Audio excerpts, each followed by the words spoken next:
আল্লাহ রব্বুল আলমিনের শুকর আদায় করছি। আল্লাহ তালা আমাদেরকে এই গুরুত্বপূর্ণ একটা বিষয় নিয়ে ফিকির করতে বসার তৌফিক নসিব করেছেন। এরপর মাননীয় প্রধান উপদেষ্টা সহ বাকি সকলের শুকরিয়া আদায় করছি। আমি সংক্ষেপে যে কথাটা বলতে চাই, আমার নাম আব্দুল মালেক, বাইতুল মুকাররম জাতীয় মসজিদের খতিব এবং দেশের একটি প্রতিষ্ঠান মার্কাজুদ দাওয়া আল ইসলামিয়া ঢাকা, এই প্রতিষ্ঠানের শিক্ষা বিভাগীয় প্রধান।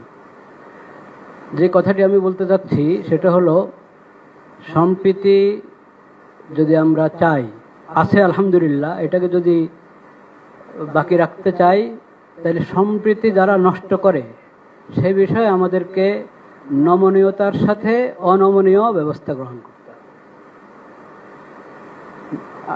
এখন যে সংখ্যালঘুর কথা আমরা বারবার বলছি না, ইসলামের শিক্ষা কি?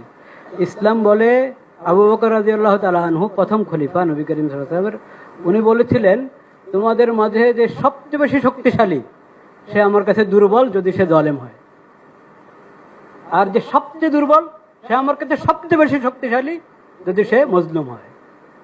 এটা হলো বিষয়। জালিম এবং মজলুম, মজলুম যেই হোক তার পক্ষে আমাকে থাকতে হবে, আর জালিম সে যত বড় হোক, যত সংখ্যাগরিষ্ঠ যা যা তার থাকুক, তাকে জুলুম থেকে বিরত রাখা এটা দায়িত্ব।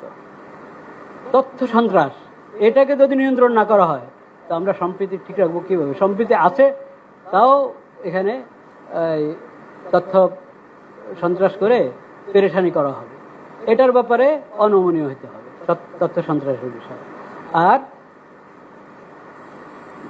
আরেকটা গুরুত্বপূর্ণ বিষয় বলতে চাচ্ছিলাম, আমাদের ধর্ম সম্প্রীতির কথা যেটা আছে, ধর্মকে গুলিয়ে ফেলা এটা কিন্তু ধর্ম সম্প্রীতি। ধর্মের অপব্যাখ্যা, একটা ধর্মে একটা জিনিস নাই, সেটাকে ওই ধর্মের উপরে চাপিয়ে দেওয়া হলো, অন্যদেরকে খুশি করার জন্য নিজের ধর্মের মধ্যে বাড়ানো কমানো হলো, এটার নাম কখনো ধর্ম সম্প্রীতির বিষয় না।